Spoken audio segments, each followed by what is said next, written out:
Hey everyone, and welcome back to Braver by the Day podcast. Josh here. Just if you wanted to get yourself a free Audible audiobook, head to audibletrial.com/Australia. That's audibletrial.com/Australia, and you can get yourself a free Audible audiobook. So I won't hold you here too long. Just for today, a recommendation is Crush It by Gary Vaynerchuk. Good book, it gets you fired up, and he actually reads it himself. I've listened to that one a couple of times, and it always gets me going. So audibletrial.com/Australia. We'll jump in now with Sam Lomeli from tipsofthescale.com. Welcome back to Braver by the Day. This is Josh. This is episode 20 for today's show notes, braverbytheday.com/20. Today I'm joined by Sam Lomeli from Dallas in Texas. He is a self-professed fitness nut and health nut.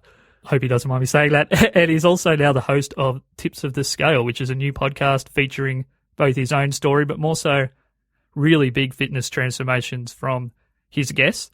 And the reason why I wanted to have Sam on Braver by the Day is because this show, although we do talk somewhat about fitness, is because he also believes, from what I can gather, that overall life change and positive life change starts with changing the vessel that you walk around in, and that's your body. So that's why I kind of gravitated to Sam's material. And also his guests have amazing stories, and they're regular people. They're not athletes that are trying to make a big jump in their health journey or get that extra step. They're normal people who were maybe on the brink of having really, really bad health or worse to then having those massive transformations. So I'm not going to talk too much today. My voice is a little bit shattered. So we'll get Sam to jump in and tell us maybe a little bit more about himself, because in that first 10 episodes of Tips of the Scale, it's mostly about his guests. So hopefully today we can get to know Sam a little bit better. So take it away, mate. Tell us about your new show and yourself and your own fitness journey, which I know started pretty young. So it sure did. And first off, thanks for having me on the show, Josh. I really appreciate the kind words about the show and you having me on. I'd be lying if I said that I wasn't a little nervous being on the opposite end of the interview today. So bear with me. I hope it doesn't sound in my voice. I'm always nervous. So, so my own journey, as you said, started long ago. Through no fault of my parents. I was the youngest of 5 kids. And, they had a lot going on at the time. They were both working and dealing with my siblings. And, so I kind of just ate what was around. Because I was born almost 10 years after my closest sibling, I spent a lot of time on my own. So it was almost like being an only child.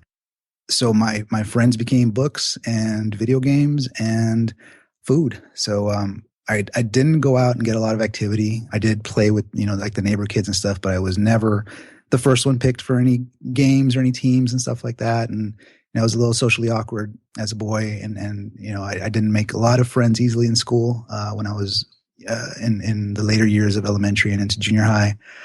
My self-esteem took a hit through those years, and I put on a bit of weight. I remember what I share the most often is when I was in the 5th grade, I stepped on a scale in the classroom at school, and I'd never really cared or thought about how much I weighed. And then that day I realized that I was over 110 pounds. And here I was 10 years old and realizing that I was probably the second, if not the most, the heaviest kid in that classroom. It just kind of sunk in that, okay, that was my place, and that's where I was going to be. So I spent the next several years of school being rejected by every girl I thought was pretty, and wearing the husky clothes and having a hard time trying to be athletic and be involved in things with my friends. But it continued, and it wasn't until early in high school and probably my second year of high school that I met a couple of individuals who had kind of been through different paths. It hadn't had to do with their weights, but they had kind of reinvented themselves through some life struggles. And so they kind of related with what I was trying to do and kind of change who I was and the identity that I had, which was the fat kid. They did a really good job helping me be accountable. They would ask me how I was feeling, how I was doing with my workouts, and whether I was eating right. And we all worked out together, and it became a regular thing. One of them lived really close to our high school. And so, 3 times a week when we'd get out of high school, we would go immediately to his house and we'd get a workout in, and then I would walk home. And that was a change for me, having people who were supportive, and not just supportive of it, but being side by side with me through it. And it really turned things around for me. Lost a lot of weight. I got involved in martial arts shortly afterwards. And I've had some foot in the fitness world or in fitness as a hobby ever since. I love it. absorb and consume anything I can read about diet and exercise and nutrition and, self-quantification and that kind of science where you're looking to improve yourself all the time. So when it came time for me to figure out what I wanted to do with the rest of my life, I don't know if I'm getting into this a little early, but I had a job change last year. I had a son coming who was born in December. And so I had to really look at what I wanted to do with the rest of my life and with my career, because my background is actually in operations. I've managed call centers for the last 12 years of my life, and I was good at it, but it wasn't something I was extremely passionate about. I've always been passionate about health and fitness. So I did a lot of soul searching last year, trying to figure out what I was going to do that I could be really proud of for the legacy that I leave my son. And I settled on this because this is what I've always been passionate about. And it's been a labor of love for me. I'm not making any money off the podcast, and I probably won't for a while. But I can tell you that even though I'm putting in longer hours these days than I ever did in any corporate setting or corporate job, I am loving what I do every day. When I get up in the morning, it's the first thing I think about. I almost race over to my home office here and get online and start talking to people and, finding people to interview and editing the prior day's episode and, emailing back and forth with people that I'm trying to line up interviews with. And it's I've never been so excited to do what I do every day as I am now. And I love it. So I'm really proud of what I'm doing. And that's probably not so short, but that's the long version of how I got here. That's awesome, mate. Well, thanks for sharing so much of your background there. Two things.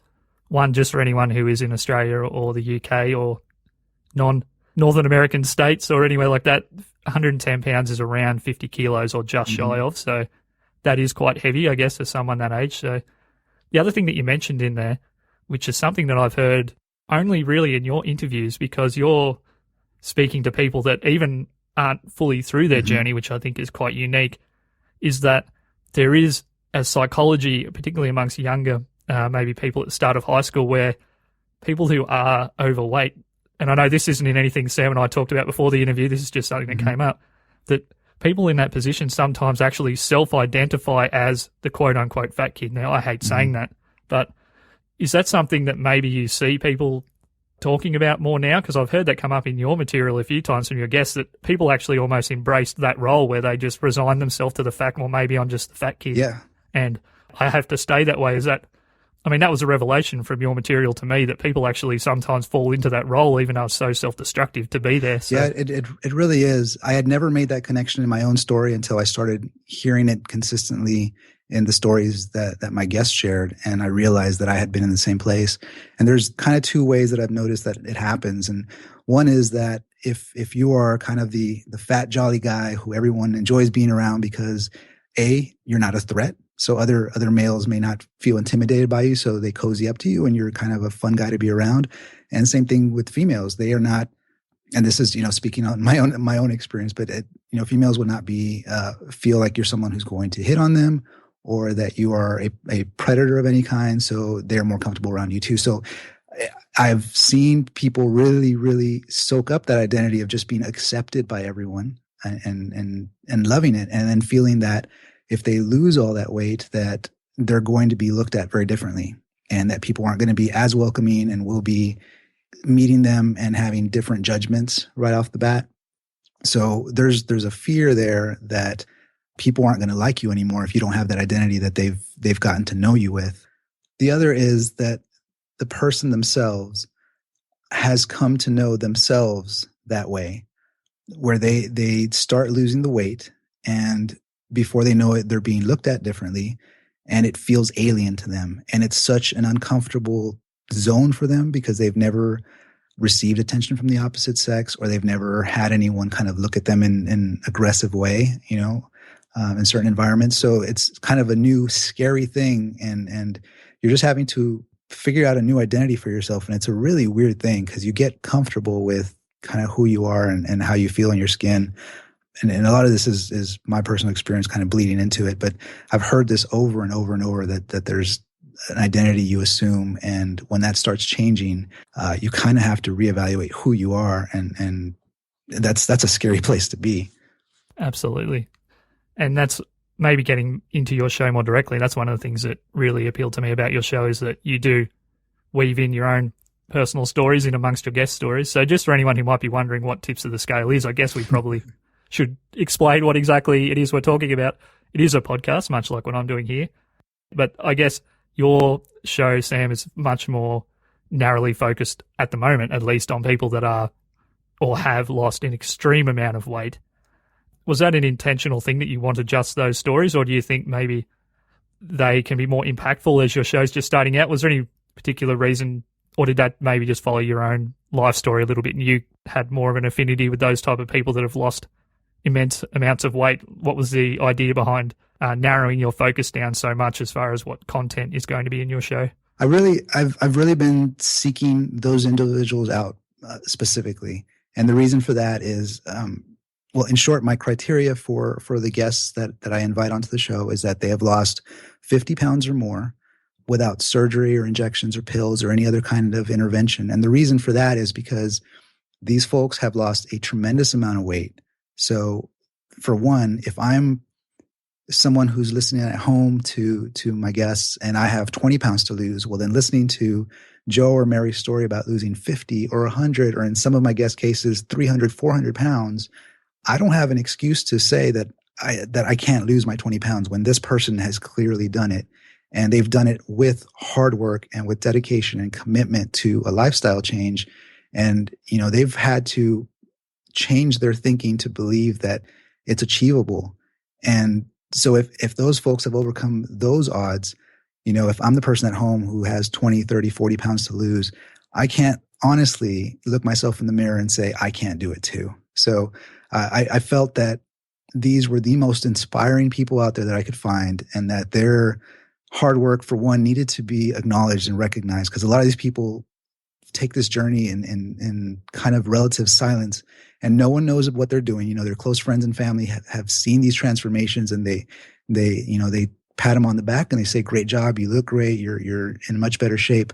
But I think these people's stories need to be heard around the world, because so many people are in the place that they are, both physically and in their headspace. There's so many people out there that are afraid of taking that first step. They're afraid of walking into a big commercial gym and being looked at, with what they perceive as judgmental eyes by everyone else in the place. And so I want my listeners to really hear, what it took for my guests to overcome those mental hurdles and those limiting beliefs about themselves and get out there and start making changes. And one of the themes that I've gleaned from my guest stories is that once they get moving, the momentum they gather is just overwhelming. They take their first step, which turns into the first 10 steps, which turns into the first mile, which turns into, the first 20 pounds. And before they know it, this is their new lifestyle. And it doesn't take as much work as it did to take that very first step. So to answer your question in short, I am purposely finding out what I feel, or seeking out what I feel are the most inspiring stories out there that I can find, and helping them share their stories with the world. Because here in the United States, over 60% of the population is either in the overweight or obese category. We have a third of the population that's statistically overweight, and another third that's statistically obese. So 60% of the United States, well, 66% of the United States is overweight or obese. So there are a lot of people out there who can directly relate with what's going on in my guests' stories. So I just want to be another outlet for getting these stories out to the world, so that other people can hear that it's achievable, and then get some practical advice from them on how they did it, so that you could model, your habits and your behavior changes that way as well. Excellent. That's perfect. And I thought that might have been what you were going for. And believe you me, to the listener, they are powerful stories. And the thing that hit me maybe even harder than anything is, and the reason Braver by the Day exists is because I personally believe that if you're going to make any kind of habit change, that it is in those small wins that you get, and then they snowball together. And the reason why I do have maybe more health and fitness related episodes than maybe anything else is because I personally, just for me, believe that maybe if you can make a really big change in your physical being and space and the vessel, that can flow on more easily into other parts of your life. And that's something that your guests have. They have so much confidence. Oh, absolutely. Like, you wouldn't think that someone naturally that maybe didn't take their body that seriously at some point in their life, they've just overhauled everything and it's just flowed on to like Like you've had some guests that are exuberant about their change. They're not just recapping their change. They're so proud of it. Like that must be pretty powerful for you to hear on the other end of those calls sometimes.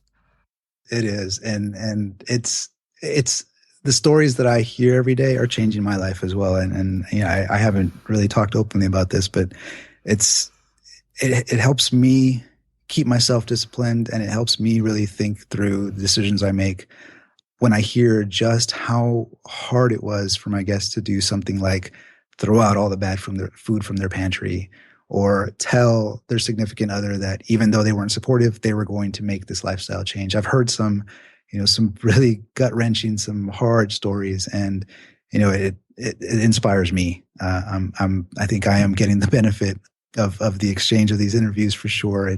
I'm loving it. Awesome. And maybe now, Sam, we might dig into some maybe more practical things, because I'm sure that there are some people listening at the moment that would like to know maybe a few of the things that have been revelations for yourself, or things that you've heard from guests that you were like, really, that's spot on, or I hadn't thought about that way. Or I remember one story from one of your early guests. Now, he was a very confident speaker, so he articulated the point really well. He would go to, if he was going to go out for dinner or go to a restaurant, he would actually ring up, be proactive about it, and get the entire menu, all of the options, and also the drink. I think I'm assuming that he would have also got the drink menu, and he would actually pre-select the entire meal before he even went out for dinner, so he wouldn't be confronted by making a bad food choice spontaneously when he got to the restaurant. He actually knew in advance, okay, I'm going out for dinner with this person and this person. We're going to go eat this type of food, so I'm actually going to choose this meal with that side and that drink. Probably about 2 years ago, I lost around 30 kilos. Nice. And that was about 70 pounds or thereabouts. And I got into really, really good shape. And just on a side note, I was really worried that people wouldn't take me seriously as a musician if I got into too good a shape. But naturally, I guess my family are all very big, so it was just easy for me to get in shape, I guess. I hate to say that, but it was easier for me to get muscled up. But I also was really worried that I wouldn't look like a musician anymore and people would think I was a sellout, but that's a complete side note. That's an interesting thing. I have quite a few friends that are stand-up comics, and I love the stand-up comedy scene. And it's interesting that some of those who are in better shape actively hide it when they're on stage for the exact same reason. They're worried that they're not going to be taken seriously because of their physique or their obvious attention to their health. It's a weird thing. That struck me hearing you say that. Yeah, it is a little bit weird like that. I mean, that's for anyone who knows me, they probably didn't realize that I was worried about losing my musical credentials by getting in shape, but I needed to. So just getting back on track, just with your guest and that particular guest mentioning that he had that trick about working out his menu in advance and his drinks. Was there anything else that has come out of your interview that may be applicable to someone just starting out in their fitness journey that you thought, wow, that's something that could apply across the board? Oh yeah. And the underlying, to me, the underlying theme of that guest's advice to plan out ahead of time what he was going to eat and what he was going to drink and do the research was that he knew himself.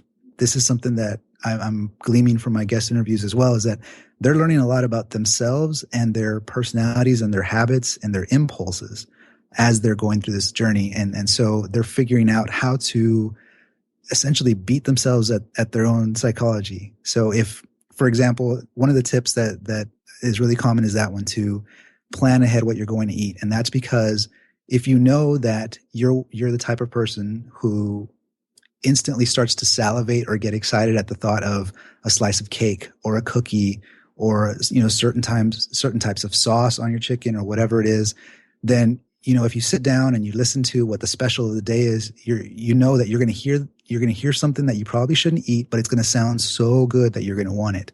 So if you plan ahead and you already have decided what you're going to eat, that it's going to be a grilled chicken or it's going to be some fish or whatever you've decided you're going to have, when you get there, the decision has already been made for you, right? You already made that decision hours ago, so you're not going to be tempted by the impulse decision or the impulse that grabs you when you're sitting down. So that's, to me, the underlying theme there is to know yourself and know your habits so that you can plan to stay ahead of them.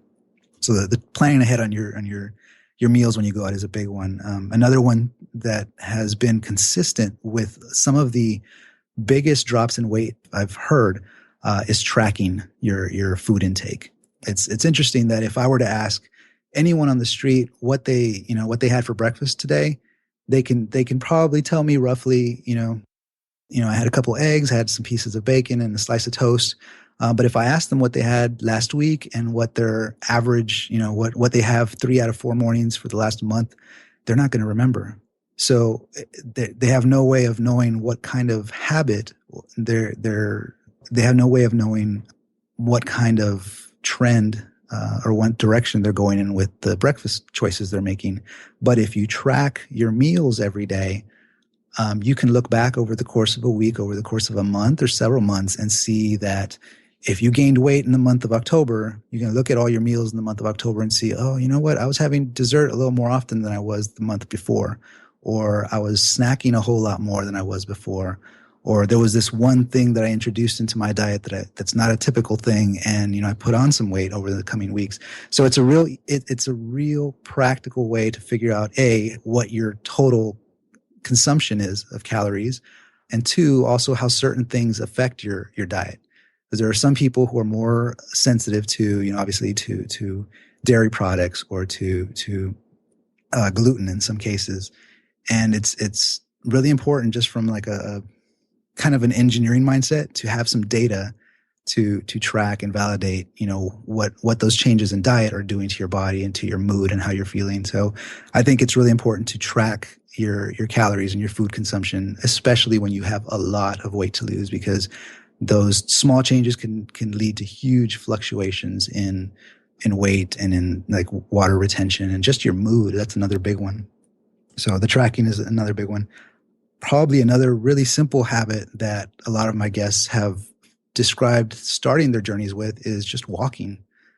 For so many people, at least here in the States, we lead sedentary lifestyles. I mean, we have a 9-hour grind in an office somewhere where we are sitting at our desks, shooting emails back and forth, making phone calls, handling issues. And we may get up to grab a drink of water or go to the bathroom or have a hallway conversation. But besides that, we are sitting down all day long. And that's not good for the body for a lot of reasons. So it's really important to get moving. And a lot of my guests start their amazing transformations by doing something so simple as a 5-minute walk every night. And the key is not that they're walking for distance or they're walking fast, just that they're consistent. So every day they take this 5-minute walk and they take this 5-minute walk the next day and 5 minutes the next day. And then over the course of a couple of weeks, it turns into 10 minutes, into 15 minutes, and it's turned into a habit, and it's something that adds up. Because exercise is one of those things that, you don't necessarily get more benefit by having a really tough, intense workout one time a week. The benefit is not necessarily going to be better than having really short but consistent workouts throughout the entire week. I'm of the opinion, and there's some science to support this, that a little movement every day, as long as you're consistent and it's every day, will outdo, the person who goes and works out twice, 3 times a week, really, really exhaustively and stresses their central nervous system and has to recover from it, because that's a lot of stress on the body. And, for athletes, it's a whole different thing because they've conditioned their bodies to that. But for someone who's just starting out trying to lose a ton of weight, something as simple as walking every day can make a huge difference. So I'm a big believer in that. I take walks with my family and my son here several times a week. We love it. We go feed the ducks and stuff. And, that's a habit I've gotten into the more that I hear these stories from my guests, because I realize I need to do the same thing. I'm sitting here all day and I need to do the same thing. So those are probably the 3 habits that have stuck out the most to me, and I've heard most often are the planning ahead, planning your meals ahead, whether it's eating out or planning what you're going to buy at the grocery store ahead of time so that you're not impulse buying things off the shelf. So planning ahead. Secondary is tracking, your intake and your calories. And lastly is walking. Those are the 3 things that I've probably heard the most often, and that to me are really simple things to do. That's cool. 2 things about that. I noticed that, your guest mentioned that simple things like walking were incredibly difficult. And for someone listening at home, they're like, oh, these guys are back on, they just change your diet a bit, eat better and go for a walk. To a normal person, that might not seem as though that could have that, snowball effect on someone's health. But we're talking about people who found even the physical act of walking incredibly difficult. Mm-hmm. And I noticed with a few of your guests, they actually got roadblocked early on just by the fact that they knew they had to exercise, but they physically couldn't. Like, that must have been really hard psychologically to know that you wanted to make a change, but your body just couldn't back you up.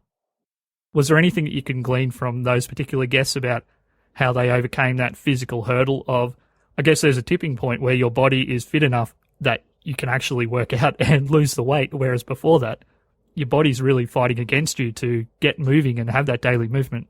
Yeah. Is there anything that's come up in your mind that points to how they've got over that hump?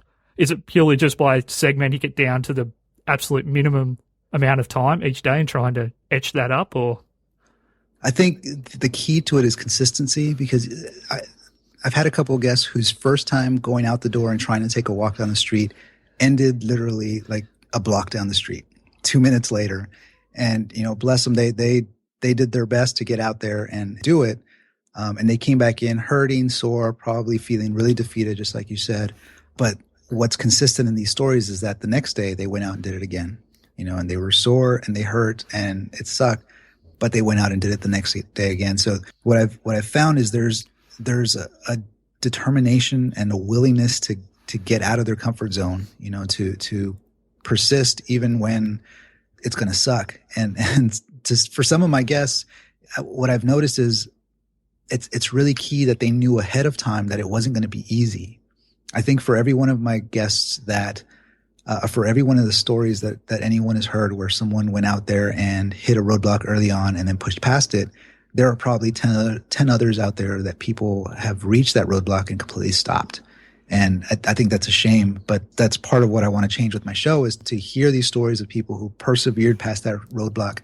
And that's one of the reasons that I asked that question to every guest. I asked them, what were some of the challenges you ran into early on? And, what did day one look like for you? Because I want people to be realistic about what they can expect when they're making such a drastic life change. Because it really is. It's a change in lifestyle. It's a change in your eating habits and your level of physical activity. And most importantly to me, it's a change in your mental focus and in your kind of your confidence in yourself and your belief in yourself. More than anything else, it's that belief that they can do it and that they will achieve that goal. So, I've said this quote a lot to friends of mine, I believe it, and it's that there is no shortcut to any place worth going. So to me, that means that it's going to be a long road, and that there are going to be roadblocks along the way. But I think my guests are the perfect example of people who knew those roadblocks were coming. And when they met them, they didn't give up. They didn't throw their hands in the air and say, okay, I quit. The world is against me. This isn't going to work. They went out the very next day and tried again. And they went out the next day and tried again. And to me, that is the mindset of someone who can do anything. That's fantastic. And that's really powerful. When I first turned on your show, to be honest, I wasn't expecting your guests to have such a confident mindset. I knew that they would be able to tell their stories, but they're just brimming with confidence, and it's awesome to listen to. Just, you can hear the change in their life just coming out in their voices. So it really does translate well, and I appreciate the fact that I guess you've tried so hard to find those people that can articulate their stories so well and have such great stories to tell. And just moving on, I guess, you did mention that you asked the one question about what they faced early on, and for, I'm assuming, some guests, it was probably just an innate fear maybe that they wouldn't physically be able to lose the weight even if they did try, or to rein in their dietary habits or whatever changes they needed to make. So I guess for me, this is my chance to ask the question that I ask every guest, and that's, how do you, Sam Lomeli, deal with the fear of failure in your own life? So you've just launched a new show and you said there was a bit of a career change, and you are putting out shows at a hectic schedule, mate. So that must be pretty hard in your own life just to find the time to interview and edit and schedule and all those things.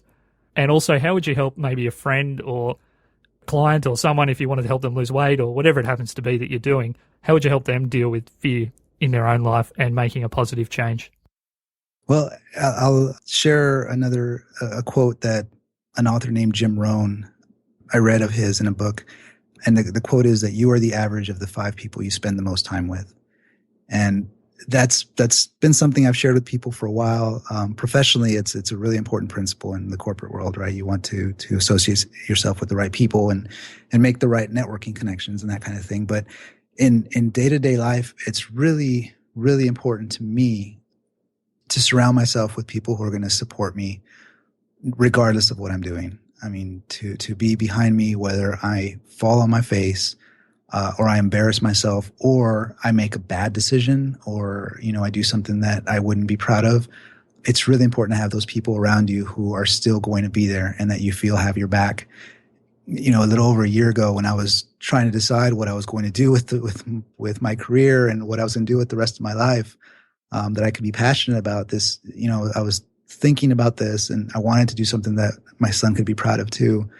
But I had all the fear in the world of failure. It's I don't think I've talked openly about this either, but I've had so many limiting beliefs about myself over the course of my life. And I've been a sufferer of what's called imposter syndrome. And I don't know if you and your listeners are familiar with that, but I know what it is. Yeah. In short, it's when you are in a room with other people who, presumably do what you do, but you feel like you don't belong there. You feel like you're faking it, like you're an imposter, and all these people are going to find you out. And that is such a crippling fear.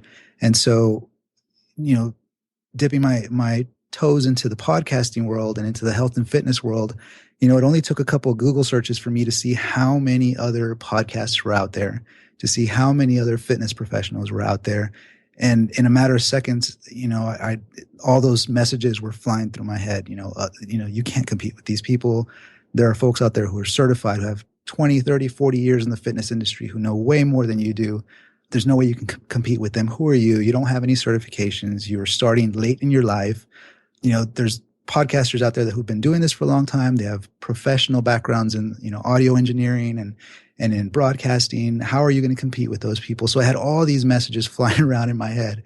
And, what I did was really reach down and look at how I made that transformation when I was younger. And it was, again, by finding those few individuals who had my back and who supported me and said no matter what, they were going to be there and they were going to help me up if I failed. And so I reached out to a couple of podcasters very early on, and most notably, I'll give a shout out to John Lee Dumas of the Entrepreneur on Fire podcast.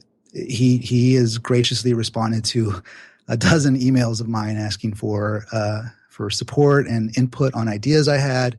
And I bought an ebook of his, and I emailed him the same night and said, "Okay, your podcast today inspired me. I'm going to do this thing.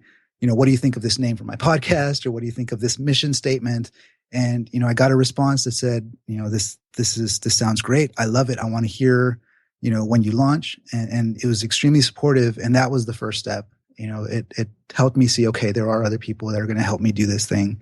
And so I reached out to a couple of other places. I joined health and fitness groups online. I joined podcaster groups online, which is where you and I met. And those communities, I think, are so important. Just like those support systems are so important for my guests, because all of those limiting beliefs and doubts and fears that bounce around in our own heads, if we have enough other people around us who are telling us that we can and that they believe in us and that they're living that, like you're seeing them succeed and do what you want to do, it gets hard after a while to say, well, why can't I? Why can't I? Just like my listeners who hear the stories of my guests who've lost tons and tons of weight, I want them to have that same realization at home and go, why can't I? I think anyone, and I believe this now more than I ever have in my life, I think anyone can do anything that they set their mind to, but that's the hardest part. It's not taking that first step out the door. It's not walking to the gym for the first time. It's not making some grilled chicken for the first time or cooking for yourself. It's telling yourself and actually believing that you can do what you're setting out to do. That's fantastic, Sam. Thank you so much for that. And maybe just to encapsulate all of that, and one thing about particularly the Jim Rohn quote is I know a lot of people that are just getting into habit change and all those sorts of things might almost hear that kind of idea as a little bit elitist. I just have to put it out there. It's absolutely not. If you're trying to do something as big for yourself as overhaul your life, you need to remove any aspect or community from your life that's going to introduce more fear into your life than what's already there.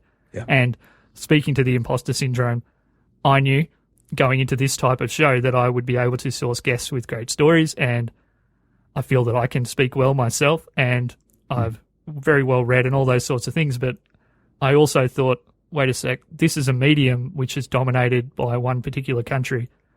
How are people going to take my accent or this random dude from Australia talking about things which impact the world or people's lives? And I know that fear very well, but joining certain communities like the podcasters community where the biggest people in the space have embraced me in that community so quickly and without reservation, like that made such a difference to me confidence-wise. Yeah. I mean, that's beyond weight loss or anything. That's just in general. You just need to align yourself with people that are going to boost you up. So, yeah, it's so true, so true. And congratulations on the success of your show. I've seen you in the new and noteworthy category on iTunes. You're doing great for the show. Thank you. Awesome. You're also kicking butt from what I can tell. So I don't think I can handle releasing episodes as quickly as you are, though. That might knock me over at the moment. So it's hectic for sure.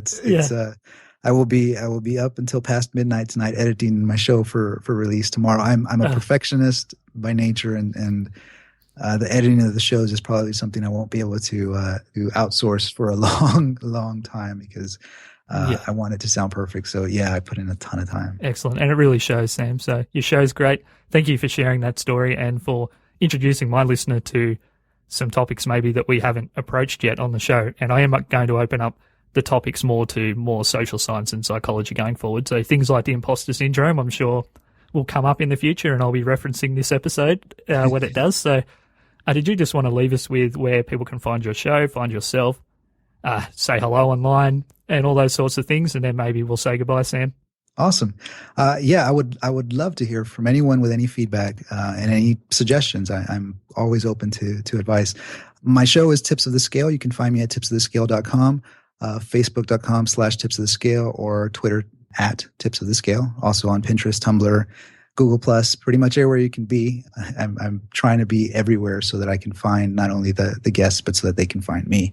I think that's it. That's cool. And just to finish up, for anyone who's not on Google Plus yet, you really need to get on that. I think I've found so much deep conversation on that site that I've never found from any other social network. I know that's completely on a different planet, but it really is a far better network than I first gave it credit for. So yeah, a lot of professionals on there looking to share their advice and to share input. And I've found it to be very welcoming and gotten a ton of feedback, and I'm trying to give back in kind. You are, and you're doing a good job of it, mate. Okay, so tipsofthescale.com and the Tips of the Scale podcast. It really, really is good. And if nothing else, just give those first few episodes a chance, re-listen to them a few times, and I'm sure you'll be hooked because they really, really are powerful. Other than that, I just want to say thanks to Sam for being on the show and for being on episode 20. So the show's almost an adult, and you got us there, mate. So thanks for having me on. It's been a blast. Thank you. Cheers, mate. Bye. Bye.